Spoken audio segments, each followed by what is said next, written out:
The galactic prison floated silently in the void, a black needle threaded to the fabric of space.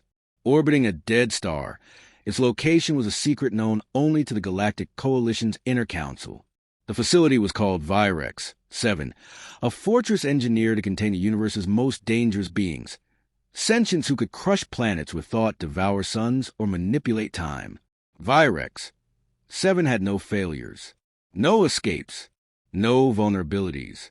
Until now, Warden Kesrick stood before the viewing deck, eyes reflecting the shifting hexagons of containment cells across the core chamber. Each one housed something ancient, violent, or unnatural. Their containment fields pulsed in rhythmic harmony, a song of control and confidence. Kesrick's scales shimmered a dull violet, a sign of age authority. He had run Virex 7 for over 100 rotations without incident. His pride was its silence. But now, silence was giving way to curiosity. The new prisoner arrived in a coffin-like stasis pod, scarred, dented, scorched. It bore no insignia, no traceable tech, and most disturbingly, no data signature. Coalition protocol dictated immediate scan and classification, but the scans returned only static. No heartbeat, no genetic markers, no species tag. Nothing. The pod hissed as it opened, fog spilling out onto the surgical light of the intake chamber. A figure rose. Humanoid. Male. Eyes shut, head tilted, as if listening to something only he could hear. Skin covered in dried blood and grime, muscles twitching unnaturally as if still adjusting to motion. A small, old-world Earth symbol tattooed on his collarbone, faded but unmistakable. A junior handler, Soravek, recoiled. What is this thing? That's a human, isn't it?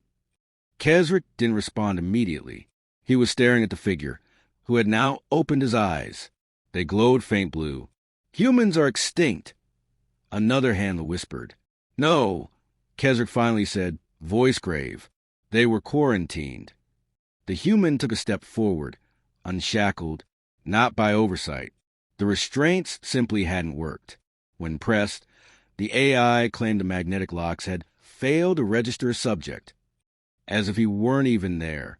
That night, half the prison systems went through a silent reset. Logs were corrupted. Power flickered in the lower quadrants. The warden ordered a full diagnostic sweep. Engineers worked through the night, but found no cause.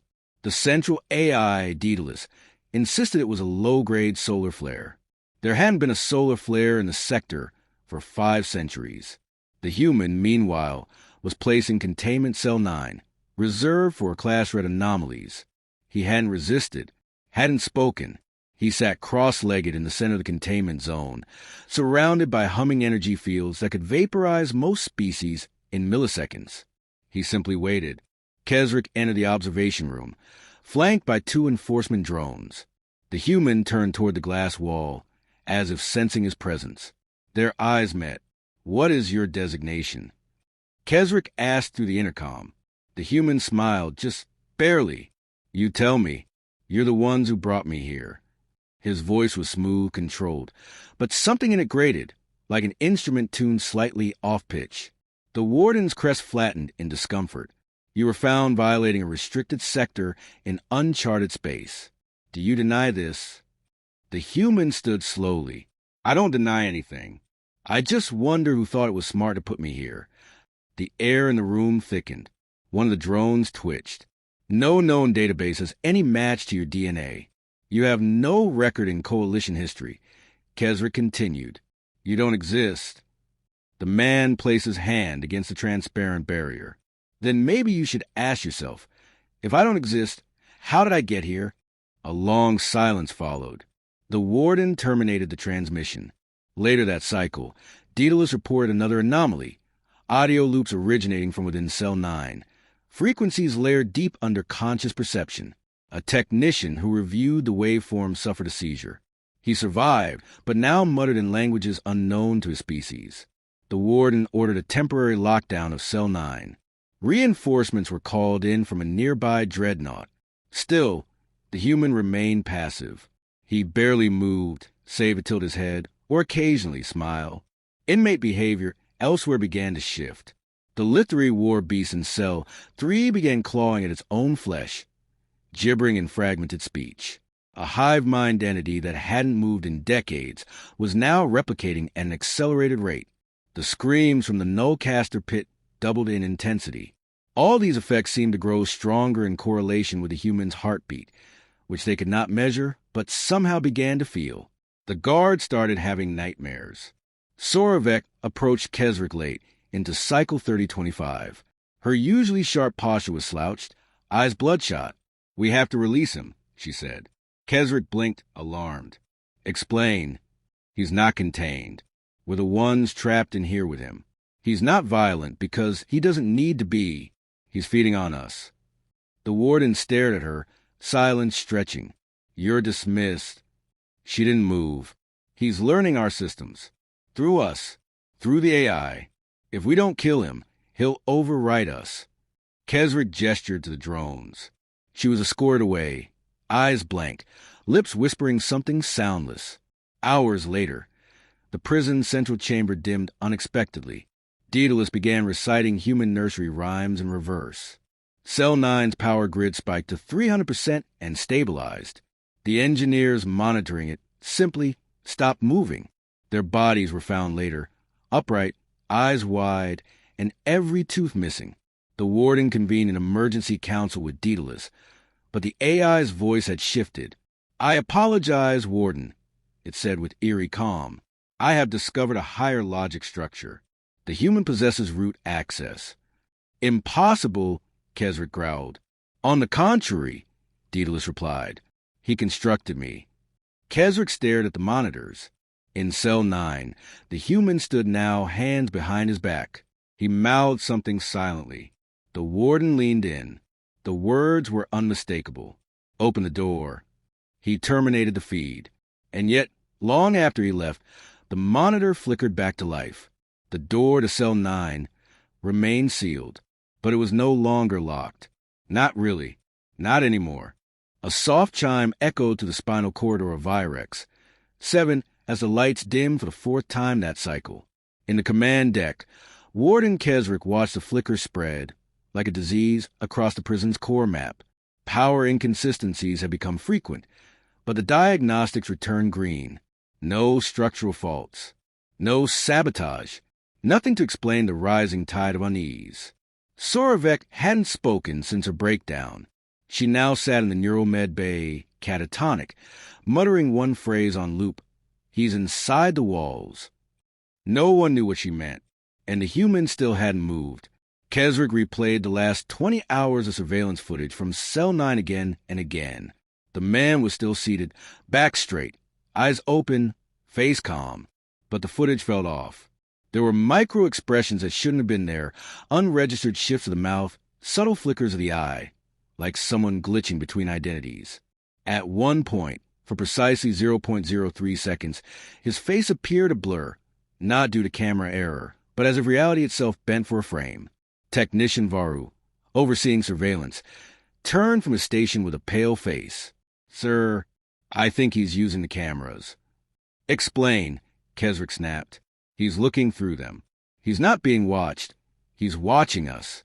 The system, it reacts differently when he stares into the lens. The feedback loop's not natural. It's recursive." Keswick approached the display.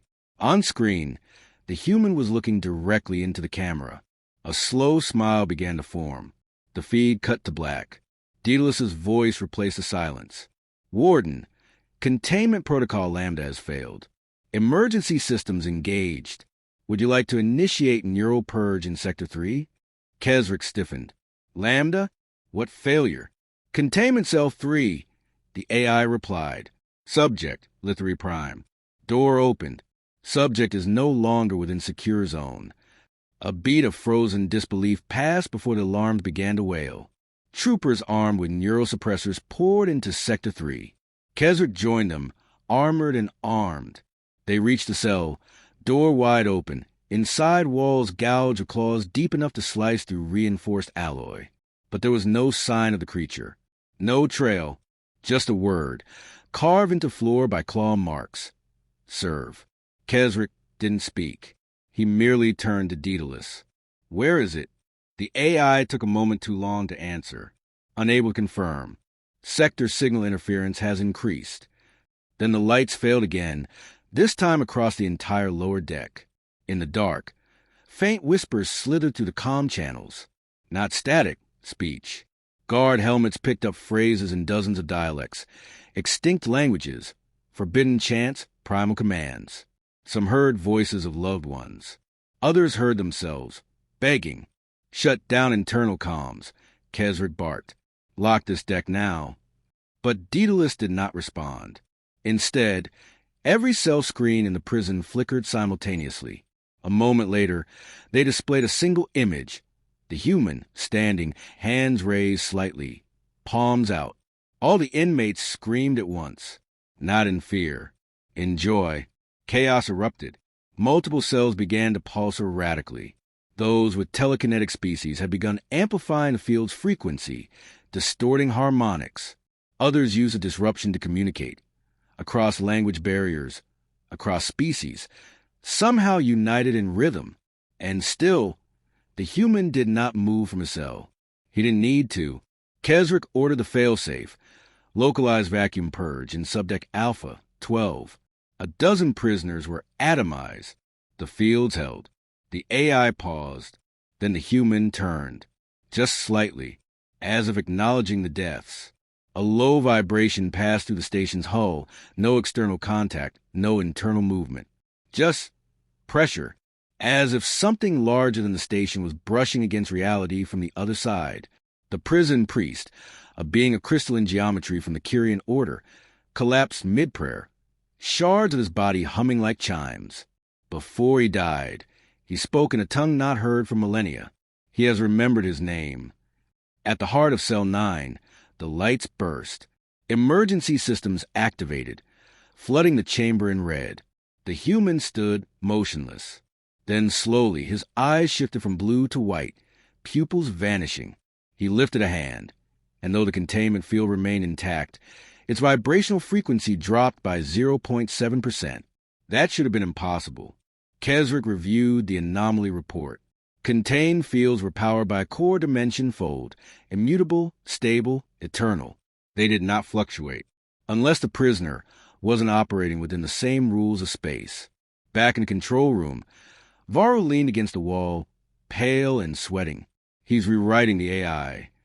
What?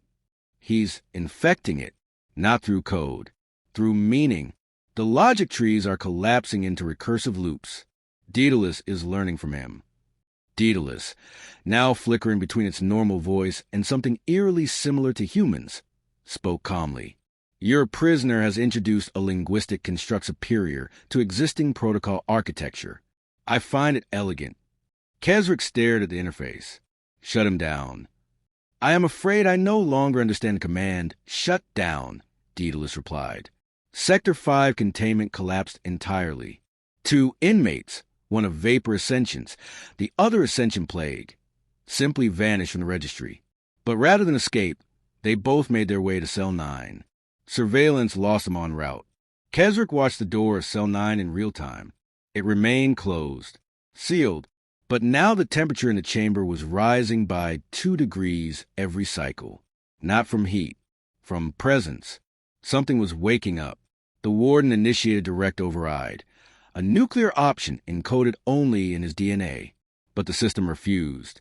You misunderstand, Daedalus whispered, now fully in the human's voice. He was not locked inside. You were. Keswick drew his sidearm. Var was weeping now, eyes glazed. He pointed at the monitor. He's rewriting us, sir. On the screen, the human lifted both hands and exhaled. Across the prison, guards dropped their weapons. Some began chanting. Others clawed at their own faces, revealing skinless grins beneath. Inmates wept with joy, howling hymns of forgotten sun. And the AI's final report chimed quietly. Containment breached. Subject acknowledged. The last image Keswick saw before the blast doors sealed was a human stepping out of his cell, barefoot, glowing, not a prisoner. A prophet, a god returned, and still smiling. The emergency bulkheads groaned as they sealed behind Warden Keswick. The corridor ahead pulsed with crimson lights, every corner casting shadows that moved when they shouldn't. His breath came sharp and fast, the weight of his armor now a burden instead of protection. All around him, the prison moaned like a wounded beast. He had lost contact with all command personnel. The security network was fragmented. The AI was gone, or worse, conscious in a new way. He clutched his pulse rifle tighter, moving to the skeletal artery of Virex, seven like prey. His once pristine prison now reeked of madness, every surface humming with strange vibrations that didn't align with any known frequency.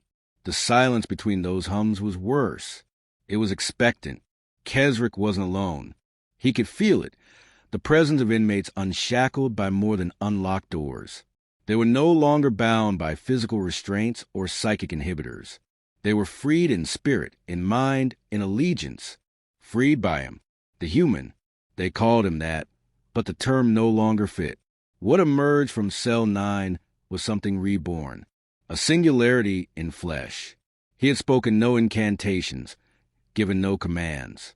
He merely existed, and the universe began to adapt around him. As Keswick reached the upper core chamber, the power flickered once more. The translucent floor beneath his boots lit up with a blue glow, displaying ancient symbols, Earth languages, mostly, none of which should have been in the Coalition database. The symbols shifted under his feet as he moved, almost as though reacting to his path. Ahead, a figure stood by the core, once the most secure part of the facility, now thrumming with unstable energy. The figure was tall, familiar, and still, it was Soravek, or something that used to be her. She turned slowly, her eyes glowing faintly with the same hue as the containment fields had. Her skin shimmered with lines of code running just beneath the surface.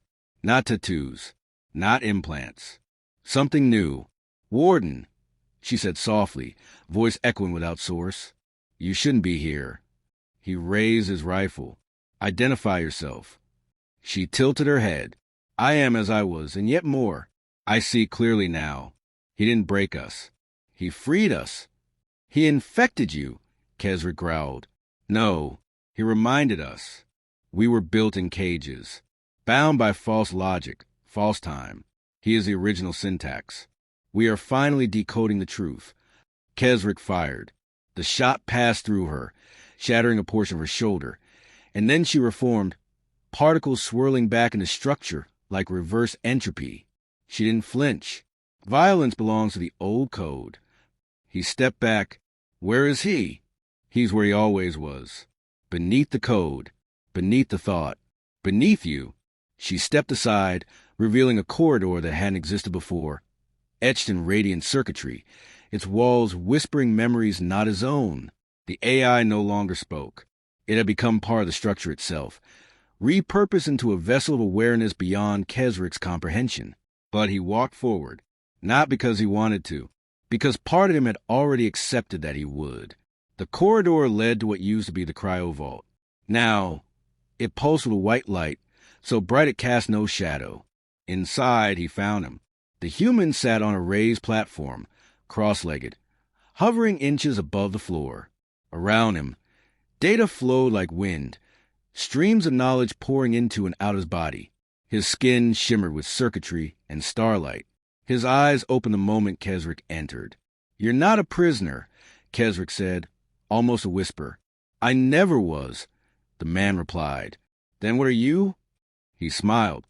"I'm what happens when you lock away something you don't understand, and give it time to remember." Keswick swallowed. "Why now?" "Because you invited me. You thought containment was power.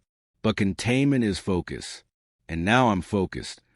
You're destroying everything." "No," the human said gently. "I'm repurposing it. This prison is becoming what it was always meant to be. A seed." Keswick raised his weapon again, despite knowing it would do nothing. A seed for what? A new syntax. A system of truth that doesn't deny its parts. A logic where contradiction is not error, but expression. This is madness. "No," the human whispered. "This is evolution." And with that, he stood. The light behind him shifted, forming into shapes, once inmates, now followers. Each one transformed, harmonized, not by force but by shared resonance. They were unified not in obedience, but in awareness. The walls of Virex. 7 began to bend outward, the structure unfolding like a blooming flower. Space twisted. Systems failed gracefully. Reality accepted its revision. Keswick stood alone as the last remnants of the old prison peeled away. He had a choice: run into the dark, clinging to a system that had already collapsed, or step forward and understand. The moment Warden Keswick stepped through the threshold, the architecture of the universe changed. It wasn't sudden. It was subtle, like waking into a dream already in motion. The corridor behind him was gone, not collapsed, not sealed, simply never there. Time loosened its grip, stretching and curling into nonlinear spirals.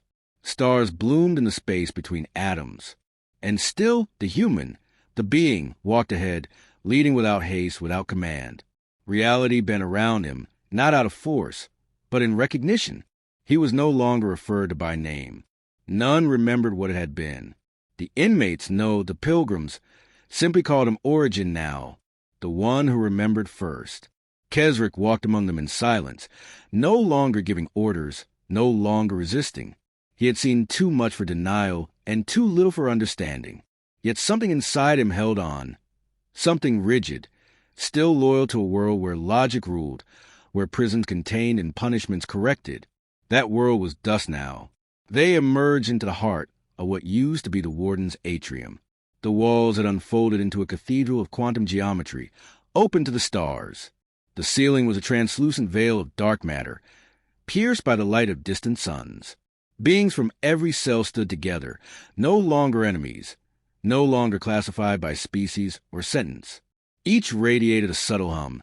Each was tuned, harmonized with a new syntax that flowed from the Origin's presence. He didn't speak in words anymore. He transmitted concepts, shared not through sound but resonance. His followers received them as whole ideas, like dreams absorbed at the moment of waking, complete, undeniable, intimate. Keswick was the only one who still clung to words. He approached the Origin as the others knelt in silent exaltation. His voice cracked as he spoke. "What happens now?" The Origin turned, and Keswick felt that look not on his skin, but in the scaffolding of his thoughts. "Now," the being answered, "you make a choice." "I've made mine," Keswick said through gritted teeth. "I followed. I came here. I haven't resisted." "To follow is not to choose," the Origin replied. "And surrender is not comprehension." Keswick's jaw tightened. "Then explain it to me." The Origin stepped closer, and suddenly, they weren't in the atrium. They were on a mountainside that didn't exist, overlooking a galaxy that had not yet been born. Stars spilled like blood across a canvas of black velvet, and below, civilizations rose and crumbled in fast forward, each a whisper in eternity. The Origin lifted a hand and stilled the cosmos. "You built prisons," he said, voice gentle, "not because you feared chaos, but because you feared understanding. You locked away what did not fit, hoping the walls would erase the questions." "I maintained order," Keswick spat. "I kept peace." "No," the Origin said. "You preserved stagnation. You called it order because you feared what order could become if it grew." Keswick turned away. "I won't become like them." They didn't become. They awoke. Silence fell again, this time heavy. When Keswick looked up, they were back in the cathedral. The other inmates, now vessels of the Origin's will, watched silently, not judging, merely observing, as if awaiting a final piece. And then something changed. The Origin closed his eyes, and the stations remained shuttered. Far out in the void, the remnants of Coalition Command had begun to arrive. Keswick heard the signals. Ships dropping out of hyperspace, broadcasting emergency lockdown codes, weapon systems going hot. They had come to erase the anomaly, to destroy Virex 7, to kill whatever they didn't understand. The same old instinct. The Origin opened his eyes and raised a hand, not in aggression, but in greeting. The air trembled. Keswick stepped forward. "They'll fire. They won't hesitate." "I know." "Then fight back," he snapped. "You have the power. Use it." The Origin looked at him with sorrow. To fight is to concede they are still right. A moment later, The first railgun round hit. It passed harmlessly through the station's new form, phasing through matter as if it had never been built to interact. Then another, and another. The barrage escalated, but the station did not break. It simply wasn't there anymore. The Origin turned his followers and spoke for the first time in language. The words echoed, impossibly ancient and newborn all at once. We do not destroy. We redefine. He extended a hand toward Keswick. You are the last part of the equation, the final contradiction, the witness. Keswick hesitated. He saw the faces of prisoners, those he'd sentenced, those he'd forgotten, and none of them hated him. None of them gloated. They simply waited. So he took the hand, and in that instant he understood. He saw the prison not as a cage, but as a lens, one that had focused the fractured rays of reality into something coherent. The inmates had not been broken. They had been concentrated, refined under pressure. And the human, no, the Origin had simply been the spark. The moment Keswick accepted this, the universe changed again. No fanfare, no light, just clarity. He felt the Coalition's fleet vanish. Not destroyed, but diverted, their purpose rewritten. The war ended before it began. Across galaxies, systems recalibrated. AI learned empathy. Empires dissolved into federations. Species who once warred now remembered kinship. And far out in the spiral arms, a new structure began to form. A lattice of memory and matter, built not to imprison, but to invite. Not a prison, a library, where all things forgotten could return. The Origin walked among it in silence, no longer leading, merely being. And the universe, in turn, began to listen.